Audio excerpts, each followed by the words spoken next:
Shalom, shalom, Havruta. Shalom, colegas de estudo. Eu sou Ben Zion, esse espaço é o nosso Beit Midrash. E hoje, dando continuidade ao retorno das nossas aulas, nós voltamos para o nosso livro Rationalism versus Mysticism, obra do Rabino Natan Slivkin Shlita. E nós estamos ainda no An Overview of Rationalism versus Mysticism, uma visão geral do racionalismo versus misticismo, indo para uma terceira parte, quando falaríamos sobre o conceito, a ideia, a crença de entidades sobrenaturais. E nós íamos falar de demônios e maus espíritos, Demons and Evil Spirits, que é uma expansão da parte 2, Wrestling with Demons, lutando com demônios.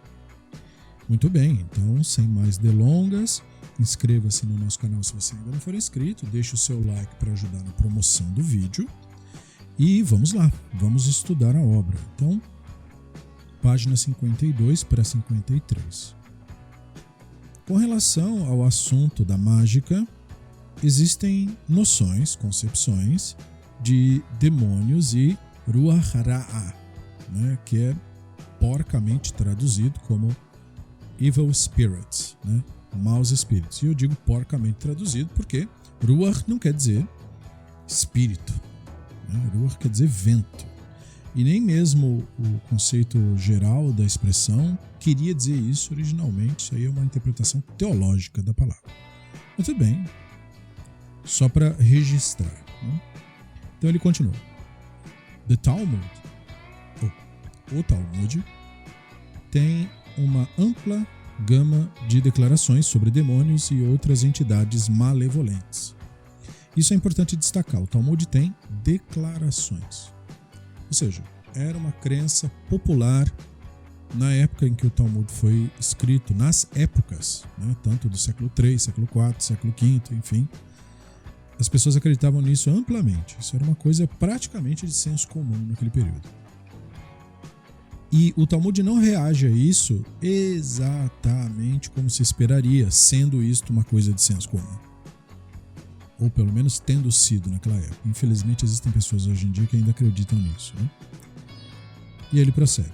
Demônios foram descritos como criaturas invisíveis aladas que comem, se reproduzem e morrem, e que existem em números incontáveis.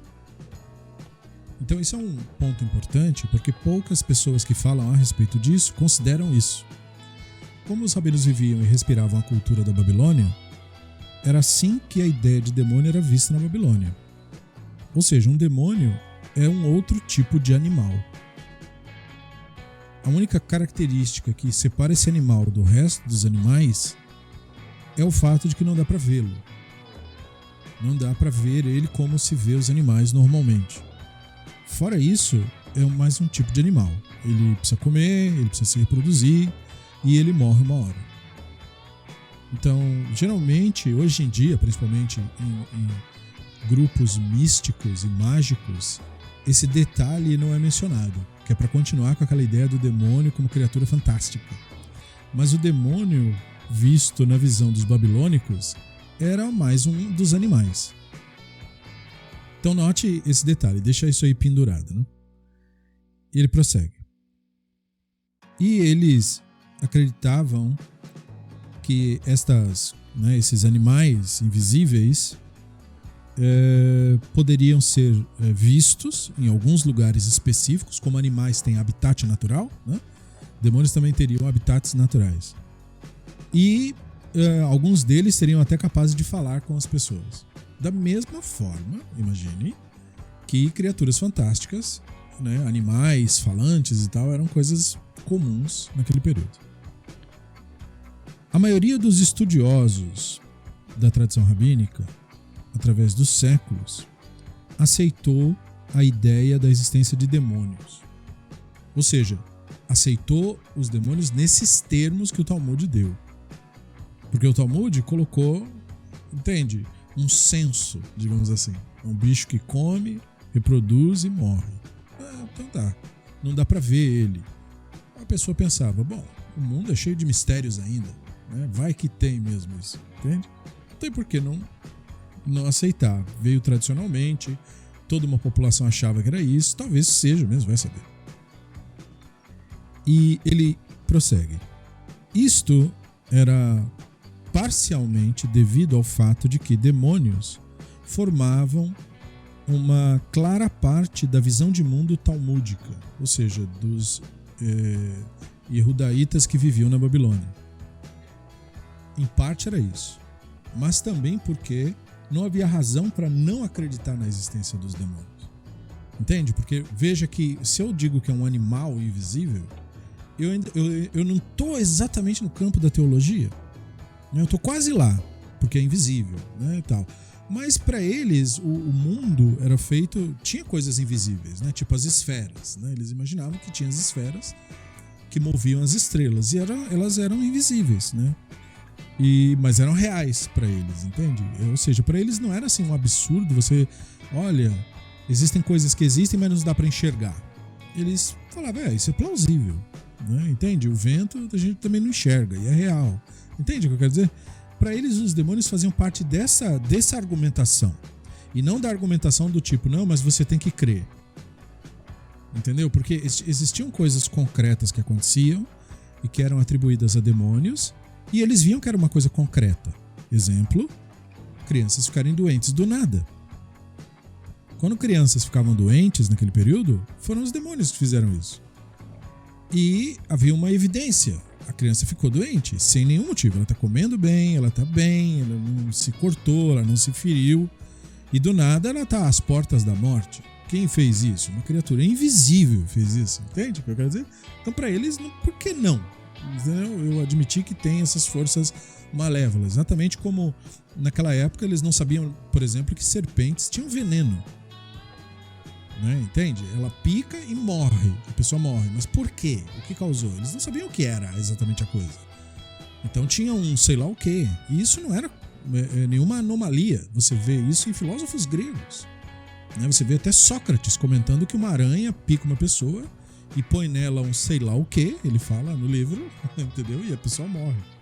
Tipo um sei lá o quê, entendeu? Então por quê? Porque eles não tinham como saber desse mundo microscópico, que é um mundo muito recente do ponto de vista histórico, né?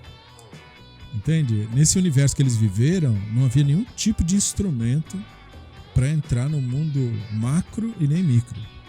Então eles estavam presos ao que eles tinham. Então não havia nenhuma razão para não achar que tinham coisas invisíveis afetando as pessoas. Parecia que tinha mesmo. Por isso, então, em parte é por causa do respiro cultural. Em outra parte, por causa da própria condição dentro da qual eles viviam. Aí ele prossegue. Na falta de explicação científica sobre por que as coisas acontecem no mundo, era razoável presumir que haviam seres invisíveis que faziam as coisas acontecer. Então veja, isso é um jeito diferente de lidar com a situação do que você vir com um argumento teológico. Então a primeira, eu acho que parte dessa nossa investigação é você compreender que demônios no Talmud não são argumentos teológicos. São tentativas de explicar o mundo natural. Não são criaturas teológicas, no sentido de que, olha, seres com poderes mágicos. São animais que não dá para ver. Entendeu? Essa foi a herança que veio. Por quê? Porque tudo, naquele período, eles buscavam compreender como uma realidade da natureza. Então, o demônio vira uma criatura teológica séculos depois. Então, isso aqui eu acho que é extremamente importante de destacar. Né? Muito bem, prosseguindo. Mesmo assim, houve uma porção de racionalistas, né, estudiosos rabínicos racionalistas bastante importantes, que rejeitaram a ideia da existência de demônios, ou seja, veja, de animais invisíveis. Né? Não obstante o Talmud apoiar, né, por meio de suas declarações, tal ideia. O Ramban é o mais importante destes, mas também houve outros estudiosos racionalistas rabínicos que explícita ou implicitamente negaram a existência de demônios. Então veja, quando o Rambam está negando a existência de demônios, ele não está só negando o conceito teológico, ele também está negando a ideia de animais invisíveis. Deve ser alguma outra coisa, entendeu? Havia alguma coisa, com certeza, mas não eram animais invisíveis. A demonologia, entretanto, parece ser diferente de muitos tópicos entre a divisão racionalismo e misticismo. Por quê? Porque no racionalismo, essa herança foi avaliada, como eu falei, dentro de uma explicação de como a natureza funcionaria, enquanto que no misticismo isso foi transformado numa doutrina religiosa, de forças demoníacas, entidades teológicas agora, não mais animais. Como em outros assuntos, a visão mística tem se mantido a mesma, né, ao longo da história. Com demônios, por outro lado, enquanto muitos judeus hoje em dia professam crer na existência de demônios, poucos de fato acreditam neles. Então, ele não quis dizer quem nem o que, né? Mas acontece que a maioria dos judeus hoje tem uma excelente educação, teve essa sorte e, portanto, são pessoas mais seculares e, portanto, não acreditam no sobrenatural em geral. E é claro que aí, portanto, você nega a crença mística em demônios. E os que acreditam são fanáticos religiosos, ortodoxos, racídicos, gente que foi doutrinada e que uma educação adequada lhes foi negada. Uma situação similar existe com o conceito de Ruach Ra'ah, que é porcamente traduzido como maus espíritos. Durante uma extensiva discussão sobre vários problemas ou doenças, enfim, afetações e suas respectivas prevenções ou até mesmo curas, o Talmud se refere a um Ruach Ra'ah que se recusa a partir até que uma pessoa lave as mãos 3 vezes pelo menos. Então ele está citando aqui um trechinho do Talmud. Talmud Tratado de Shabat 109b. Em outro lugar, o Talmud diz que comer cebolas descascadas ou alho ou ovos descascados que foram deixados, né, numa mesa, por exemplo, sem estar coberto a noite inteira, poderia ser perigoso de uma forma letal, por causa de Ruach Ra'ah, de novo, de mal, eles traduzem porcamente como maus espíritos, mas note bem o que está acontecendo aqui, né? Que poderiam repousar sobre eles. Então o Talmud, por exemplo, proíbe, se uma pessoa deixou um copo d'água à noite, sabe? Você à noite, antes de dormir, você ia tomar um copo d'água. Aí você esqueceu e foi dormir. Quando você chegou de manhã, o copo d'água está lá. Ficou ali a noite inteira. O Talmud legisla que é proibido beber essa água. Você corre risco de morte se você fizer isso. Você tem que jogar ela fora e colocar outra água para você beber. Lavar o copo e colocar outra água para você beber. Então o Talmud diz que não pode comer nada sem lavar as mãos pelo menos 3 vezes. E que você não pode pegar certos alimentos que tem casca, né? Ele usa o exemplo da cebola, do alho e ovos. E eles foram descascados e foram deixados assim, sem supervisão. E você não pode comer isso depois. Você tem que jogar fora ou pegar outro, né? E o motivo para tudo isso é Ruach Ra'ah. Mas se você acompanha o Beit Midrash, você já entendeu, né? Você já entendeu. Então, só continuando, o Nathan Slifkin diz: tais crenças provavelmente refletem uma combinação de preocupações naturais e sobrenaturais, para não descartar, né, o sobrenatural de vez naquela época. Então, é uma mistura dos dois, não é só uma coisa. Não sei se você percebeu o que eu quero dizer. Os rabinos dizem que se uma pessoa com a mão suja esfrega o olho pode ser atingido por um Ruach Ra'ah. Então você não pode mexer em partes expostas do corpo, olho, nariz, sem lavar as mãos. Então veja, eles estão falando, sem saber, sem ter a menor ideia, de bactérias Né? Entende o que eu estou dizendo? E eles estão dizendo, lave as mãos. E você tem vários desses casos. Né? Os rabinos viam crianças de mãos sujas, pegando a mão no olho, ficando doente. E eles diziam, olha, nós temos um remédio aqui para esse Ruach Ra que está afetando. E eles deixavam um jarro d'água limpa para as pessoas lavarem as mãos. Dizendo, lave as mãos com isso. Né? Sempre, 3 vezes ao dia ou tantas vezes que for. Não coma sem lavar as mãos. E esse Ruach Ra vai embora. Então, dá para perceber do que eles estão falando, sem saber. Né? E eu acho que é aí que a gente entra na questão da grande divisão de como lidar com isso nos textos tradicionais entre racionalistas e místicos. Né? Então, é isso que o Natan Slifkin está apontando aqui. E ele continua. Na antiguidade, né, não havia meios pelos quais se explicar tais fenômenos. As pessoas não percebiam a diferença entre danos que fossem de natureza física ou das lendas.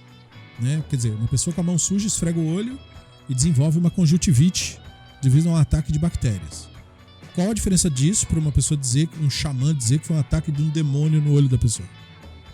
Porque, para todos os efeitos, é algo invisível, desconhecido, que afetou a pessoa de alguma maneira. Então veja, a pessoa não vai saber a diferença de uma coisa e outra, não havia esse conceito. Né? O Ramban, consistente com a sua visão de mundo racionalista, não aceitava a existência, já na sua época, agora com uma roupagem teológica, de maus espíritos. O Ramban nega completamente a crença em maus espíritos. Então, note isso, né? Porque pessoas que dizem, sigo o Rambano, penso como o Rambano, não sei do que, e o cara tem crenças dessa natureza, ou ele não sabe o que está falando, ou ele está fazendo de propósito, está iludindo de propósito. Muito bem. Mas mesmo muitos não racionalistas tinham ciência de que esses perigos não pareciam existir de fato. Relutante em dizer que os sábios cometeram um equívoco, Tosafot, que são os comentaristas franceses do Talmud, que acrescentavam comentários, e por isso esse nome, Tosafot, de Tosefta, de acrescentar alguma coisa, né? Tosafot, em vez disso, declararam que tais maus espíritos não existiam mais, como se tivessem sido extintos. Mas veja, isso também é dizer que não existe. Entendeu? Só que, como ele falou, sem querer dizer que os rabinos erraram. Né? Porque eles tinham esse problema naquela época. Enfim, tem uma crítica um pouco maior. E esse mal não melhorou de lá para cá. É um mal. Você pega os Tosafot, franceses, e basicamente todo o judaísmo europeu sofre desse problema. Do norte da Europa, principalmente, de não ter uma visão crítica de si mesmo. Muito bem. Então, hoje em dia, alguns não racionalistas adotariam a abordagem de Tosafot e diriam que o Ruach Ra era um fenômeno real que não existe mais. Outros tentam reinterpretar o Talmud como se ele estivesse corretamente se referindo a um fenômeno cientificamente validado. Outros ainda vão dizer que o Talmud estaria se referindo a um sobrenatural, a um fenômeno sobrenatural, em vez de um fenômeno natural, que é mais ou menos a saída mística, né? Apesar de que isso incluiria efeitos mensuráveis no mundo físico e que, portanto, o assunto é pouco claro por essa razão, né? Um fenômeno, digamos assim, físico com origem sobrenatural. Uma saída pela tangente que, no fundo, não quer dizer nada. O objetivo é manter a crença professa na ideia de inerrância do Talmud. Mas, na realidade, o que está acontecendo é que as pessoas aceitaram uma visão mais naturalista do universo como um todo e não acreditam que maus espíritos existam. Pessoas que tiveram acesso à educação, né? O que ele está falando aqui vai variar de país, cidade, bairro e lugar, né? Até mesmo numa mesma família vai variar essa ideia toda. Mas há um conflito. O conflito é entre você querer manter uma crença sobrenatural versus você amadurecer e ter uma visão mais natural das coisas. E já que falamos de maus espíritos, então ele entra nos bons espíritos, né? Angels. Então ele diz assim: a visão mística de anjos é uma das mais familiares a todos. Pode-se dizer, porque a visão do misticismo de anjos é praticamente idêntica à do cristianismo. É a visão mais cristã do judaísmo. O judaísmo, pelo menos que a gente pode chamar de normativo, né? Esse judaísmo católico, que é a ortodoxia. Eles seriam seres sobrenaturais sencientes que possuiriam inteligência e diferentes personalidades, né? Então daí a ideia que era muito popular no começo do misticismo, de se rezar para anjo, né? Reza de um jeito que o fulano de tal gosta mais, não sei do que. Mais ou menos como a interação na Umbanda com os orixás, né? Entendeu? Eles são entidades que têm uma certa personalidade, então eles gostam de certos comportamentos, certos tipos de homenagem, né? Os anjos no misticismo são os orixás do judaísmo. E eles podem se manifestar nesse mundo de forma humana e interagir com pessoas de maneiras humanas, né? Ele tem poderes mágicos de se plasmar, né? Muito parecido com aquelas cenas de teletransportação da série Star Trek, sabe? Ele aparece na luz assim e vira gente, né? É tipo isso. Muito bem, então essa visão mística ela é muito popular, todo mundo sabe disso daí, pelo menos se tiver um mínimo noção da coisa. Pode não admitir às vezes a semelhança com o cristianismo, com o bando, porque o pessoal gosta de se achar exclusivo, como se a ideia fosse super original. Mas não é, é só uma imitação porca de outras coisas, né? Mas o Ramban, ele continua no livro, tinha uma visão muito diferente. Então, outra coisa que muita gente que fala em nome de Maimônides e não representa bem, porque ou estudou orelha de livro, né? Não leu Maimônides com a devida atenção. Maimônides não tem essa visão popular de anjo. Não, entidade, não, nada disso. Então, ele se recusa a aceitar que possa haver qualquer tipo de anjo em forma corpórea. Ou seja, no Guia dos Perplexos, o Ramban rejeita a ideia de anjos como entidades, né, corpóreas, pessoas, tal. Aonde quer que haja nas escrituras referência a anjos como humanoides, devem ser interpretadas como visões percebidas no sonho ou no estado de inspiração profética. E aí ele cita o trechinho do guia. Isso é básico do guia. Ou seja, tudo que é básico do guia está no primeiro tomo do guia. E isso está no capítulo 41 e é repetido no 49 do guia. Então ele cita só um pedacinho. A aparência ou fala de um malar, que é anjo, né? Que quer dizer mensageiro e tal, mas angelos também quer dizer mensageiro em grego. Só que o conceito de malar e o conceito de anjo da teologia não são o mesmo, né? Mas deixa pra lá. Então a aparência ou fala de um malar mencionado na escritura toma lugar numa visão ou num sonho. Veja como o Ramban é taxativo sobre isso. Não tem exceção para essa regra. Ninguém nunca viu isso, porque isso não é uma coisa que exista para você ver. Você sonha com isso só. E o que você sonha não é real. É um sonho, é uma mensagem, né, em forma simbólica. Então ele fala isso de maneira clara. E aí ele cita: é muito difícil para as pessoas compreenderem, exceto com um treinamento, né, rigoroso, de que é absolutamente sem fisicalidade. Ou seja, que isso, o malar, ou aquilo que é visto no sonho ou na visão, não é uma coisa física, concreta, né? E ele diz que as pessoas têm dificuldade em entender isso. Por quê? Porque partem do pressuposto da crença, né? É por isso. Ou seja, o problema que atrapalha é a doutrinação.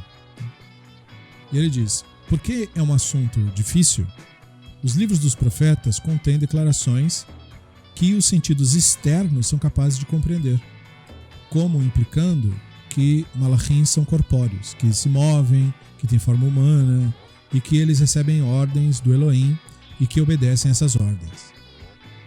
E o que o leitor desatento do Ramban tropeça na leitura é não perceber cada ponto da fala dele. Por exemplo, aqui ele deixou claro quando ele está falando que o malar é simbólico, ele diz que é em tudo.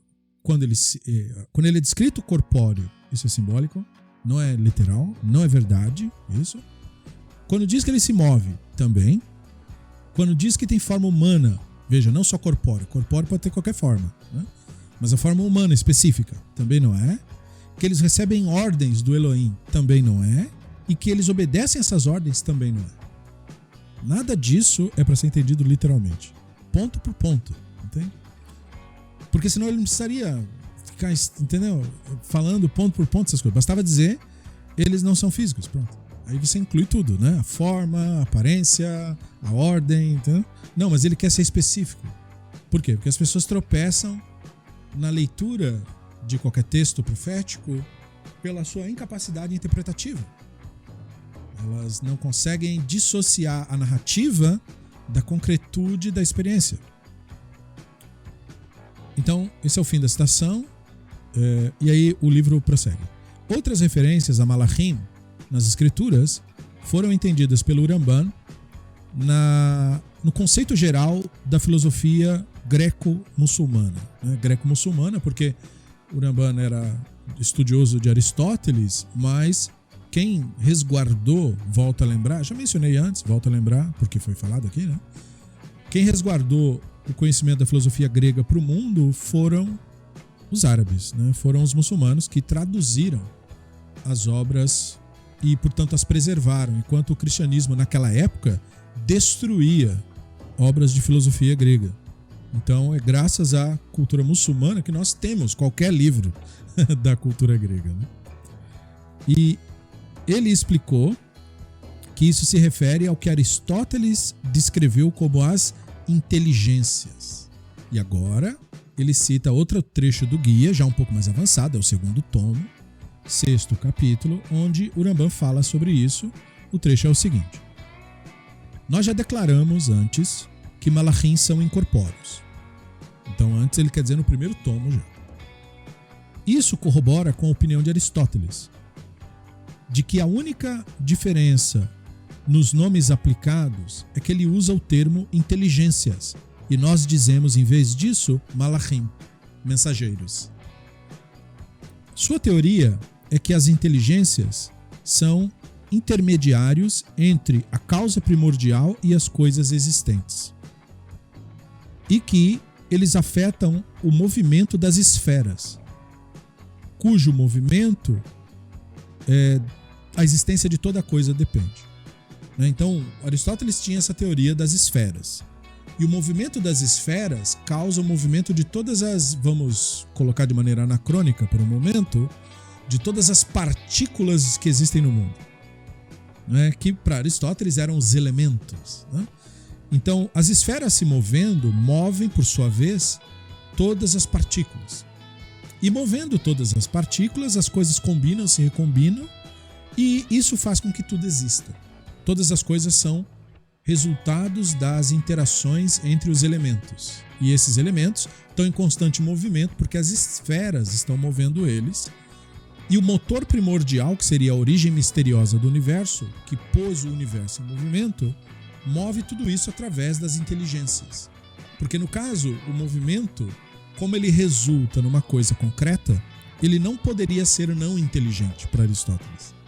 Por quê? Porque para ser não inteligente tinha que resultar em nada. Se ele resulta em algo montado, concreto, como seres vivos, e estruturas e tudo isso, ou aquilo que possibilita o surgimento de seres vivos, então nisto você tem uma inteligência. E essa é a inteligência do universo, que é uma inteligência diferente, portanto, da inteligência humana. Não é uma inteligência como a de um ser humano, tipo essa inteligência aqui não aprende, entendeu? É uma inteligência que ela é. Ela acontece na natureza, entende? Então isso ecoa muitas filosofias do Oriente, né? Muito mais do que no Ocidente. Você vê esse tipo de visão de mundo em várias filosofias orientais. E é claro, você vê também em Aristóteles. E aí ele prossegue. Isso é também a visão que nós encontramos em todas as partes da Escritura. Todo ato do Elohim é descrito como sendo performado por Malachim. Então, o que o Uramban quer dizer é que não é que o Malach é uma coisa que exista. O Malach é a ação acontecendo, a inteligência. Entendeu? Mas malar significa mensageiro, o Rambam explica, né? Posto que ele tem uma missão, não é, específica para cada malar. Ou seja, que essa inteligência atua num determinado ponto. Ela não faz tudo, ela faz uma coisa. Né? Por isso, mensageiro, porque faz uma coisa, entende? Então tá, esse é o fim da citação. Aí ele diz no livro. Em geral, diz o Rambam, a noção de malar, de mensageiro, simplesmente implica uma força causativa, que, portanto, é uma emissária do Elohim, que é, digamos, o motor, o que põe tudo em movimento, no sentido de que ele criou isso para fazer sua vontade nesse sentido. Percebeu? Não é que ele criou isso no sentido, vou criar uma coisinha para fazer minha vontade. Essa coisinha fazendo, essa força atuando, implica que ela tá lá para isso, entendeu? Então isso quer dizer criou para isso. E que a vontade é isso. Então veja, por Rambam, a vontade do divino não é uma vontade humana, tipo uma petulância de dizer, bota a roupa da cor que eu gosto, não é isso. Mas é aquilo que acontece na natureza, é a vontade. Aquilo que eu vejo, que eu testemunho ocorrer na natureza, eu testemunhei uma vontade. E o meio pelo qual aquilo aconteceu me fez testemunhar a inteligência. Por quê? Porque aquilo resulta em algo concreto, entende? Que funciona na natureza de alguma maneira. Então ele coloca mais uma citação para elucidar. Aí ele diz, o Rambam aqui é mais claro ainda. Então um pouquinho mais no livro, no mesmo segundo tomo, capítulo 6, só que um pouquinho mais para frente. Todas as forças são malachim. Então ele, ponto, né? Todas as forças da natureza, do universo, das esferas, tudo, todas as forças são malachim. Quão grande é a cegueira da ignorância e quão daninha. Ele tá futucando as pessoas que acreditam em anjo com cara com asa, né? Porque se você disser a uma pessoa que é daqueles que se consideram um dos sábios de Israel, os rabinos, né?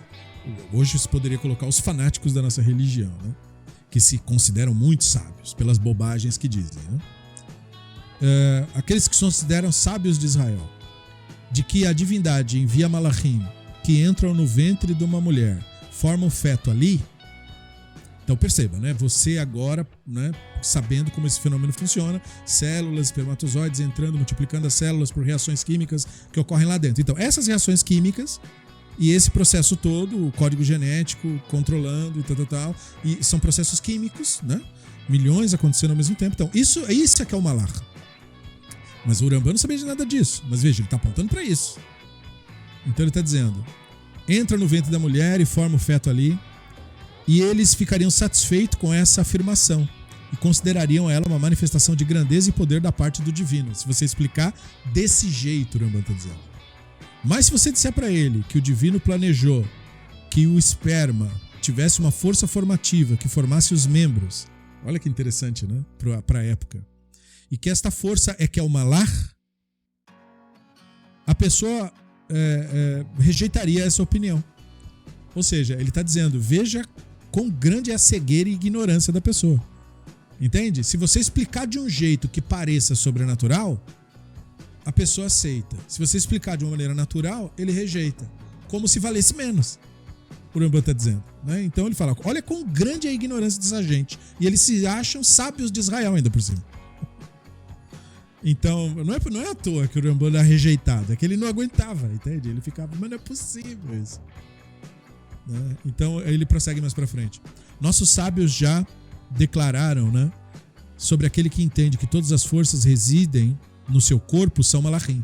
Todas as forças do seu corpo são malachim. Perceba isso, né? Seu corpo tem vários sistemas e fenômenos químicos acontecendo. Todas essas forças são malachim. Todas elas.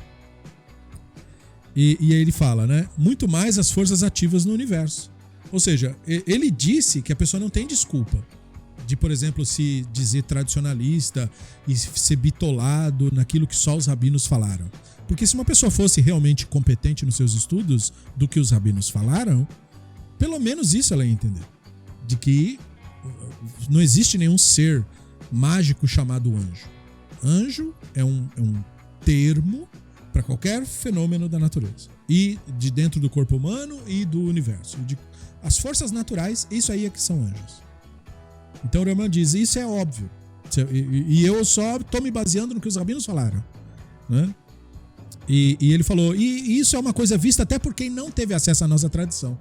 E aí por isso que ele cita Aristóteles. Até Aristóteles entendeu isso. Quer dizer, isso é de senso comum, como se fosse dizer isso. Não era de senso comum, era uma coisa que só gente que estudava muito compreendia. Mas o Rambam quis dizer assim, poxa, até os membros de outras nações entenderam a mesma coisa. Então como essa gente não entende, né? Esse é mais ou menos a revolta dele aqui. Então o livro prossegue.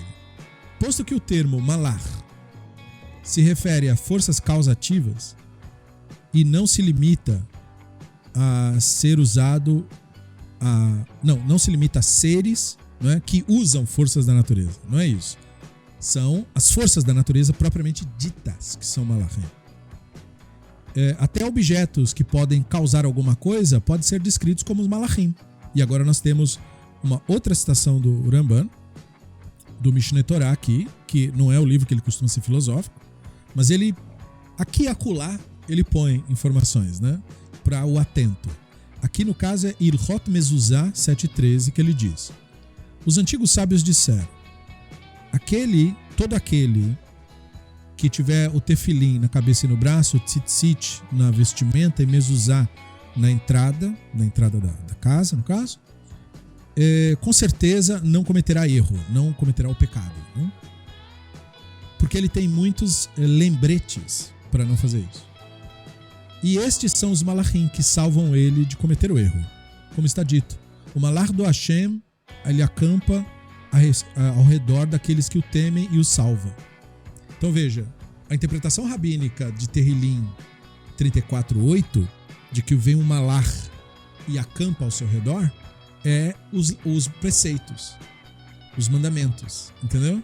Não é que vem entidades mágicas e resolvem seus problemas. Entende? Não é essa a teologia dos rabinos. A teologia dos rabinos é que o malar que te salva são as suas próprias ações boas. Esse é o malar que te salva. Entende? Não é a ideia de que quando você faz uma ação boa, você cria uma entidade sobrenatural que te protege, como o misticismo emporcalhou essa ideia tão interessante. Né? Emporcalhou essa ideia com essa infantilidade de dizer, quando você faz um bem, quando você faz uma tzedakah, um anjinho é criado, e quando você faz um mal, um demoninho é criado. É uma ideia infantil, estúpida, né? Empobrecedora, desprezível. Por quê? Porque ela simplesmente parte de um princípio que, em tese, é muito positivo, de você entender que você que é o responsável pela sua espiritualidade, aquilo que você faz de positivo é aquilo que te favorece. Então, né, você pode se ajudar, entende? Você não precisa ficar toda hora, oh Deus, não sei o quê. Não tem isso. Você mesmo consegue isso, né? E ele tira isso para levar para você, primeiro, por uma crença falsa e que tira de você a sua responsabilidade, né? Porque se tem o ser magiquinho que faz as coisas para você, então o que você vai fazer? Né? Você só vai bajular o Big Boss para conseguir as coisas. Então, entende o que eu quero dizer? Empobrece. Mas veja, o Rambam entendia dessa maneira. Só que aqui a linguagem, perceba, né? É uma linguagem simplória, ele não elabora. O atento, o estudioso do guia, vai ler isso e vai ver quão sublime é o que ele disse. Mas a maioria de que lê isso é meia roda e não vai entender nada. Né? Vai olhar e vai falar sim, porque o anjinho e tal, entendeu? Então, esse é o problema. Você lida com dois públicos, você tem que falar com esses dois públicos. O Rambam fala com o público mais bruto no Mishneh Torah e fala com o público mais sofisticado no Guia dos Perplexos. E ele prossegue no livro. Não é preciso dizer que esse não é o modo, não é, que outros entenderam esse conceito, mas reflete a abordagem racionalista, né, de minimizar o número de entidades sobrenaturais no geral.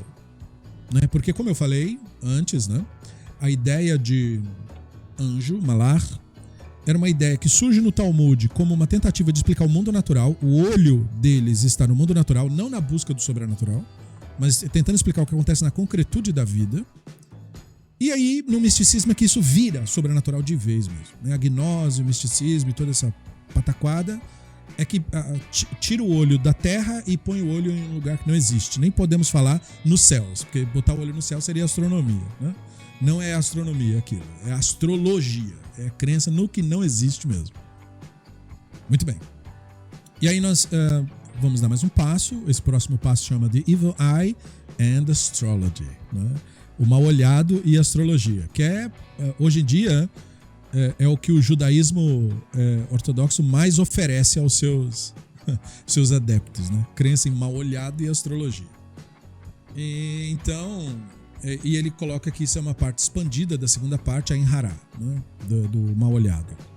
Então ele diz assim: o mal olhado, né, o Ain Hara, é às vezes colocado, explicado, enfim, isso é uma coisa que não existe, então, enfim, às vezes é colocado como coisas que são, assim, invejadas, né, desejadas ou ressentidas. Geralmente se pensa mal olhado assim. Vários textos rabínicos, principalmente medievais, obviamente, explicam que você ficar fissurado, né, numa determinada pessoa ou coisa afasta você do divino. E você tem que cuidar do seu comportamento para você não fazer esse tipo de coisa. E isso faz com que a pessoa receba a punição divina de alguma maneira. Isso é bem medieval, né? Tá.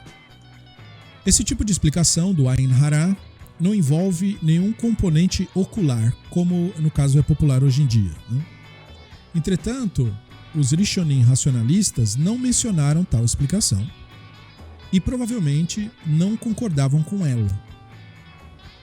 A noção de que os sentimentos de inveja de uma pessoa podem causar que o divino faça uma reavaliação dos méritos de alguém não se encaixa na visão de mundo racionalista de como o conceito de divino funcionaria, né?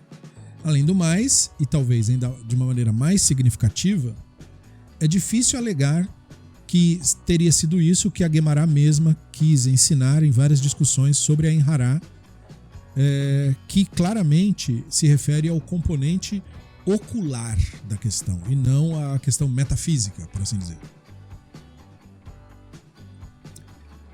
A maior parte dos Rishonim, incluindo muitos racionalistas, nem todo Rishonim era racionalista, né, explicou que a noção de Ain Hara, do mal olhado, se refere ao dano físico causado pelo olho, quando olha alguma coisa com inveja e ressentimento. Lembra que eu falei antes de demônio ser um olhar para eles de tentar explicar a natureza das coisas? Eles explicavam Ain Hara da mesma maneira, como uma coisa da natureza, como se fosse. Desde tempos antigos, a ideia de que animais e pessoas podem afetar o que está em volta delas com o olhar era considerada uma visão perfeitamente normal. E mesmo uma coisa que tinha, aspas, base científica na teoria da visão, da extramissão da visão, uma teoria que dizia que o olho interage com o mundo emitindo luz em vez de absorvendo luz. Antes da ótica, hoje todos nós somos cientes, né? Pelo menos mais ou menos, mas qualquer coisa você pode googar, né?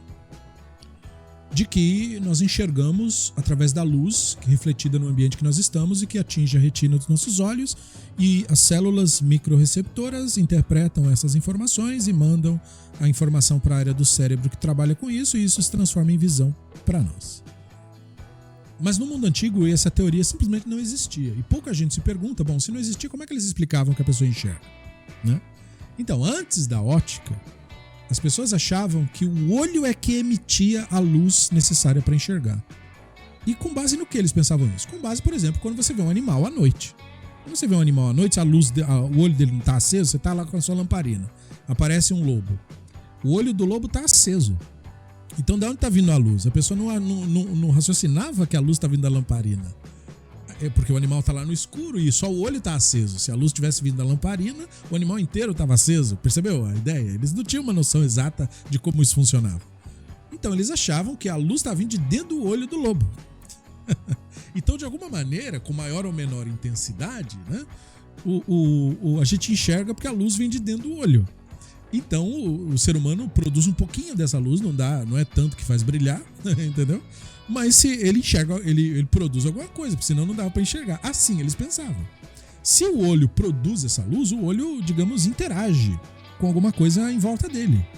E o olho interagindo com alguma coisa em volta dele pode, portanto, afetar de alguma maneira aquilo com o que está interagindo. Percebeu a lógica toda da questão?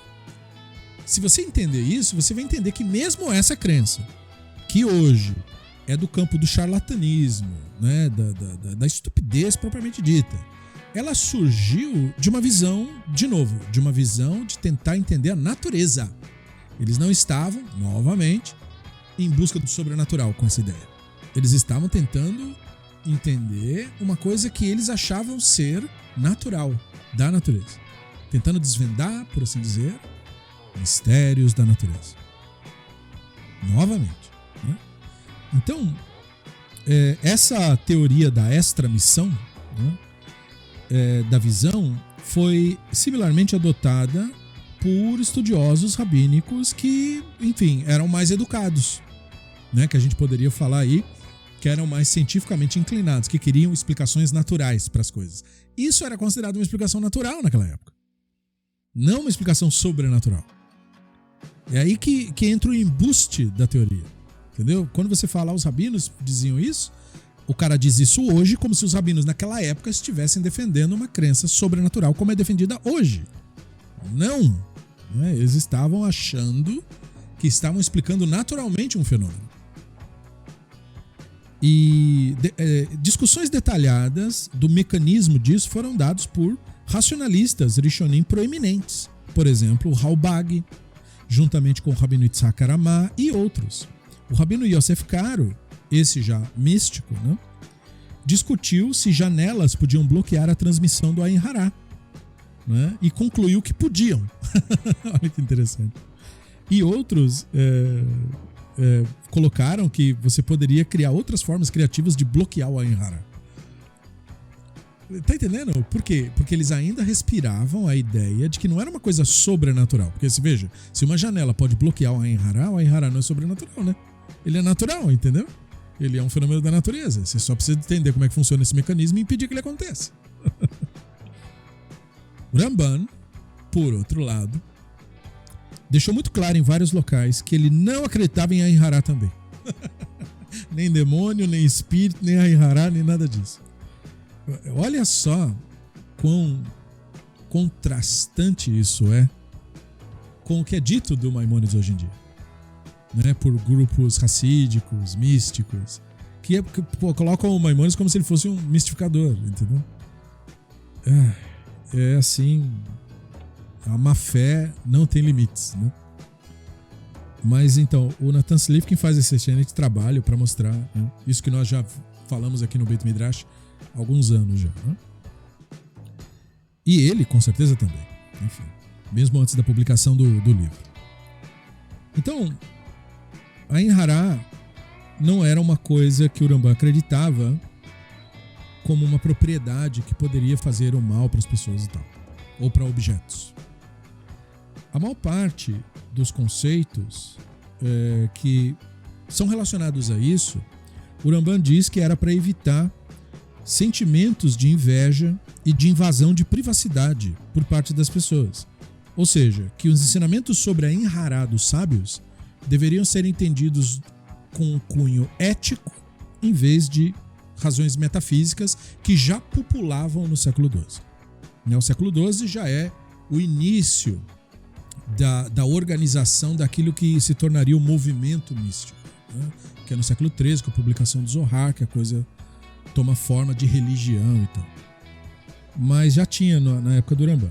Então, a sua rejeição da noção de Ayin Hará ocorreu aparentemente e simplesmente porque ele seguia a teoria do Aristóteles sobre a visão, em vez da teoria da extramissão, que era uma teoria, na verdade, platônica, repetida por Galeno, o pai da medicina, né? A crença na abordagem ocular de Ayin Hará continuou até o século XIX.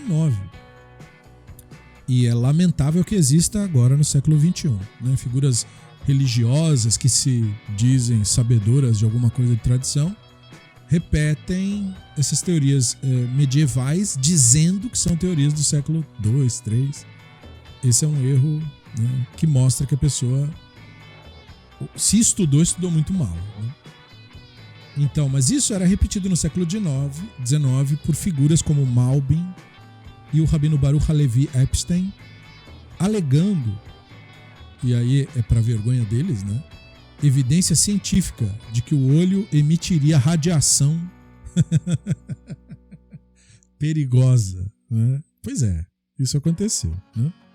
Só apenas no século XX é que ninguém mais tentou proporcionar, por enquanto, sempre tem um maluco, né? Mas pararam de tentar proporcionar explicação científica de vapores, né? Sabe aquela teoria dos vapores, dos humores medieval?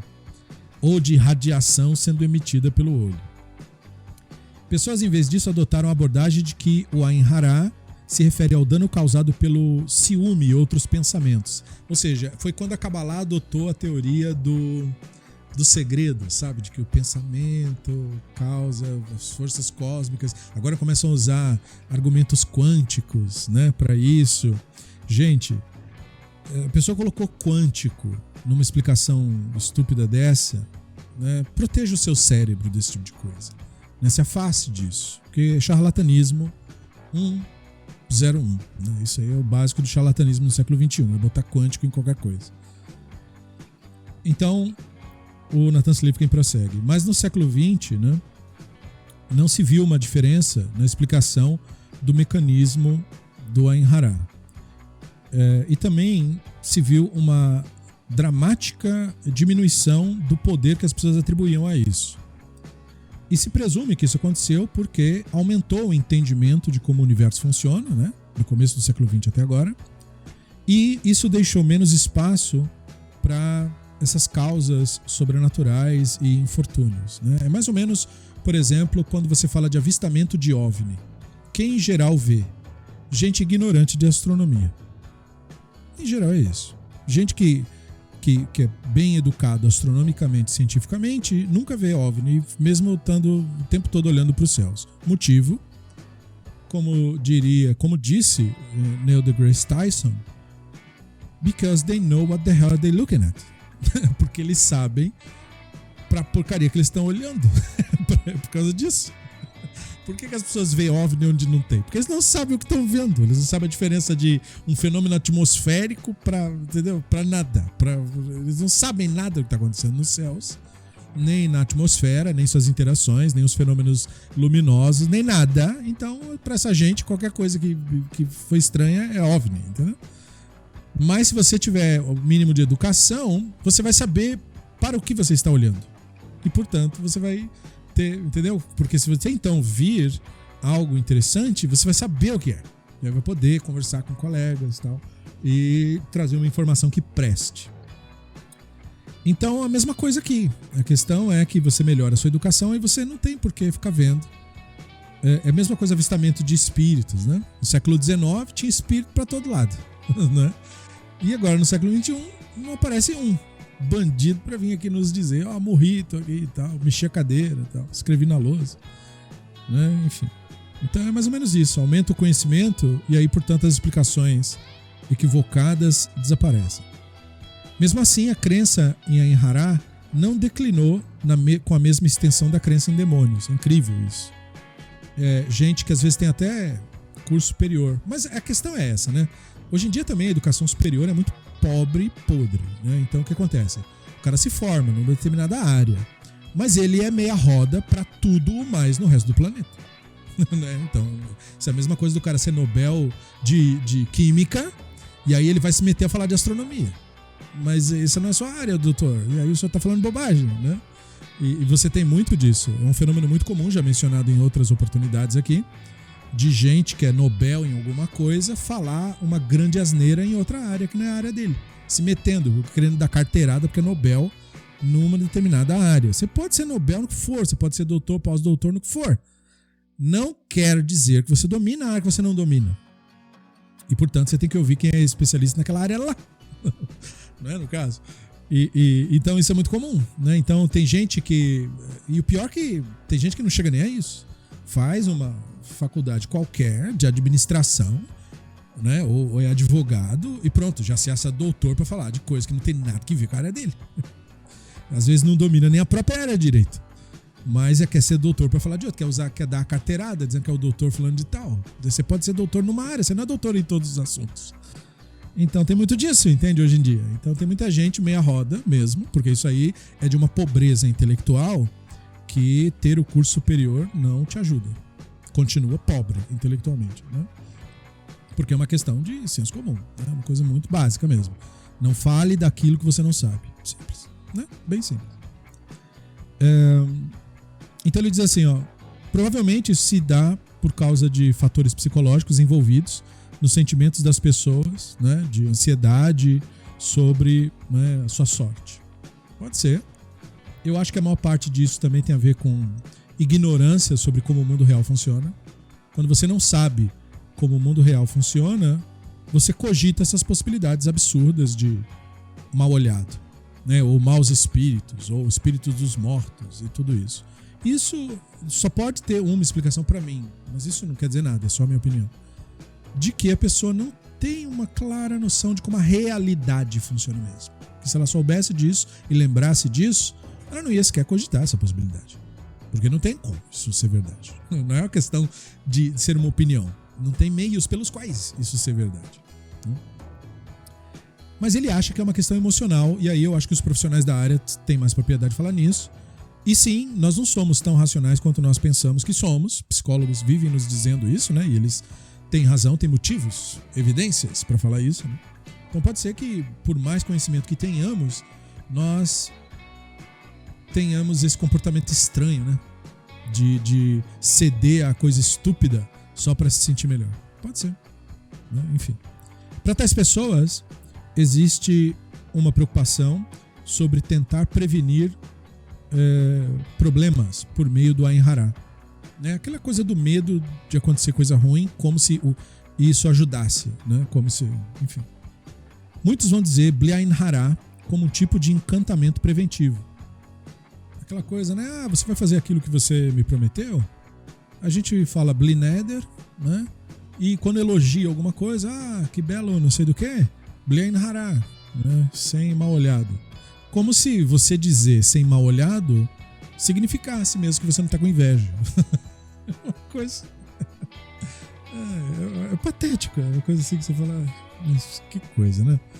Outros alegremente vão pagar centenas de dólares para ter Ain Hara removido por técnicas supersticiosas, como o derramamento de chumbo ou comprando amuletos, que é basicamente do que vivem os místicos, cabalistas, racídicos, em Israel e fora de Israel também, enganam muito a gente com esse tipo de coisa, né? De proteção de Ain Hara, proteção de não sei do que. E as pessoas gastam dinheiro. Gente rica, supostamente tinha que ter alguma noção. Mas é um delírio achar que gente rica é por isso inteligente. A maioria são pessoas muito brutas, desumanas, incapazes de ter a mínima noção de empatia, de tão embrutecidas que são. O fato de, como eu falei, ter porventura um cargo ou tal, não quer dizer nada. A pessoa é bruta mesmo. Assim. Um ser humano que, se você tirar o dinheiro, você pode dar um porrete a um homem das cavernas, uma mulher das cavernas, um ser bruto. Né? Mas que, por acaso, né, tem ali aquele status social e passa a ilusão, tem um verniz de civilidade, né, de civilidade. Mas é só um verniz. Por baixo daquilo é totalmente embrutecida a pessoa. Então, a maior parte das pessoas hoje em dia preferem explicar Ain Hara como se referindo a julgamento divino por causa de ciúme ou de inveja, né? O que é um absurdo de se pensar, né? Mas tudo bem. Sem nenhum componente ocular. Então veja, o que o charlatanismo faz? Ele vai adequando a crença com explicações inventadas na medida em que a anterior é completamente refutada. É sempre assim, né? Então por quê? Porque ele não depende de conhecimento, ele só depende de ter gente crédula para comprar os produtos, né? E aí ele prossegue. É difícil para muitas pessoas acreditar, não é, que existe algum tipo de força significativa. Mas desde que autoridades medievais e clássicas claramente viam isso como se fosse um perigo, então a solução seria alegar que eles estavam lidando com algo que era realmente perigoso, mas que parou de existir. De novo, né? Aquela velha explicação lá, mesma coisa das forças do mal, maus espíritos e tal. Ou que existe só se você acreditar, que é a pior de todas as explicações. Aquilo só existe se você acreditar, o Deus só te abençoa se você acreditar. Então, quer dizer, é a sua imaginação que está te fazendo alguma coisa, no caso. Será que não é óbvio isso, né? Enfim. Tal seria, né, o caminho que uma abordagem mais racionalista teria caso se espalhasse na comunidade ortodoxa atual, onde poucas pessoas querem adotar a abordagem do Rambam, né, ou seja, de negar isso e pronto, e negam a existência do Ain Hara como uma força, e negar a existência do Ain Hara como uma força daninha. Porque é isso que o Ramban ensinaria. Né? Ser rambanista é negar isso, não ficar com conversa fiada. Né? Astrologia é similar a Ain Hara. Pouca gente tem essa noção, né? Mas é basicamente a mesma crença. E autoridades medievais que acreditavam na sua existência como uma força genuína não faziam isso por razões não racionalistas necessariamente. Porque, de novo, a astrologia no período medieval ou dos séculos anteriores não era visto como nada sobrenatural. Era uma tentativa de explicar a natureza. Então é por isso que os charlatães de hoje são ainda mais culpáveis. Porque eles negam esse fato de que o que eles queriam com aquilo era uma explicação natural. E agora nós temos a explicação natural. Então nós não precisamos mais dos equívocos. Nós nos valemos da boa intenção, do exemplo dado. Procure entender os mistérios da natureza, que era isso que os rabinos estavam ensinando a fazer.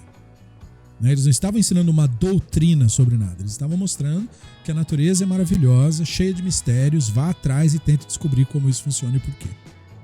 Esse era o ponto. Raubag, por exemplo, teve um desenvolvimento muito cuidadoso na sua abordagem da astrologia, que era vista por ele como um fenômeno bastante naturalista dentro do que se pode dizer, né? Envolvendo o intelecto ativo no assunto, né? Porque o Raubag falava que a astrologia era uma maneira de explicar o intelecto ativo agindo no mundo. Mais ou menos isso. O que é uma explicação, dentre as explicações que dão para isso, uma das melhorzinhas. Equivocada também, claro. Enfim. Mas assim, bem legal. Criativo, pé no chão, muito interessante. O Ramban, por outro lado, diferente do Raubag, seu discípulo, rejeitou a astrologia e pronto. Então, o Ramban é fantástico por isso. Demônio, não. Espírito, não. Ain Hara, não. Astrologia, não também. Não tinha compromisso com nada. Não é para aceitar e acreditar em nada disso. E mesmo assim, o cara podia ser um rambanista, como o Raubag, e discordar do mestre em algum ponto. Mas veja, o mestre estava certo, hein, Raubag? Você estava equivocado. Né? Valeu a tentativa, mas o mestre é que estava certo. Astrologia é charlatanismo. E, portanto, o Ramban disse no século XII que a astrologia tinha que ser rejeitada porque não era apoiada pelas evidências. Incrível. Ele falar isso no século XII. Que evidências ele queria? Mas é perfeito hoje em dia, né? Hoje em dia, entretanto, acreditar em astrologia, né, é certamente uma crença mística e não tem nenhum racionalista que admita tal coisa. Ou seja, esses grupos religiosos que usam o nome do Maimônides e tem a página de astrologia são só charlatães. Ponto. Né? Porque veja, né? O Ramban nega isso taxativamente, não faz acordo, não tem conversa. Então tá. Essa é a página 58 do livro. E na próxima aula nós vamos falar a respeito dos conceitos de impureza e de alimento não kasher, que é outra polêmica, né? Dentro desse universo que nós estamos discutindo aqui, do que é debatido entre racionalistas e místicos. E eu espero que você que está acompanhando o nosso estudo esteja se divertindo com ele, né? Porque é um livro divertido. Eu espero que os meus comentários tenham acrescido informação a você de alguma maneira. E se você gosta do nosso conteúdo, verifica aí se você é inscrito no nosso canal. Se não for, se inscreva. Deixa o like no vídeo, não se esqueça disso, para que, né, ele seja promovido, para que pessoas que procurem o mesmo conteúdo possam encontrá-lo. E não custa nada, é só clicar ali, faça isso por favor. E no mais, Se você desejar participar mais ativamente do Beit Midrash, você pode se tornar Havruta, né? Se tornar um colaborador do projeto. Os meios estão aí na tela para você fazer isso. Eu agradeço a você pela sua atenção, agradeço aos nossos Havruta que mantêm o nosso Beit Midrash livre, né? Todos os nossos Havrutot, Tzedikul Mitzvah, e nos vemos numa próxima aula por aqui no nosso Beit Midrash. Toda Rabá, velha e traut.